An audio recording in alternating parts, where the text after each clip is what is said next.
Hi friends, welcome back to our channel TSR. Good evening friends. ఈ వీడియోలో మనం కర్నూలు మార్కెట్లో ఈరోజు కందుల ధరలు ఎంత పడుతున్నాయి, అలాగే స్టాక్ ఎంత వచ్చింది, దాని గురించి అయితే ఈ వీడియోలో తెలుసుకుందాము. ఈరోజు డేటు 13వ తారీఖు 12వ నెల 2025 సంవత్సరం. ఇక్కడ కర్నూలు మార్కెట్కి మొత్తం 418 క్వింటాలు అయితే రావటం జరిగింది కందులు. ఇంకా కనిష్ట ధర వచ్చేసి 4060 రూపాయలుగా కొనుగోలు చేశారు, 4060 రూపీస్. అలాగే మధ్యస్థ ధర 7030 రూపాయలుగా అయితే కొనుగోలు చేశారు, 7030 రూపీస్గా అయితే కొనుగోలు చేశారు మధ్యస్థ ధర.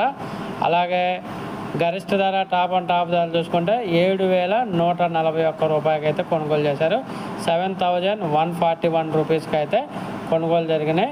కందుల ధరలు అయితే రోజు రోజుకి ఒక 20 రూపాయలు 30 రూపాయలు అలాగా పెరుగుతూ వస్తున్నాయి, ఇంకా పెరిగే అవకాశం ఉందని చెబుతున్నారు. ఓకే ఫ్రెండ్స్, వీడియో వస్తే లైక్ చేయండి, షేర్ చేయండి, కామెంట్ పెట్టండి. అలాగే మన ఛానల్ సబ్స్క్రైబ్ చేయండి.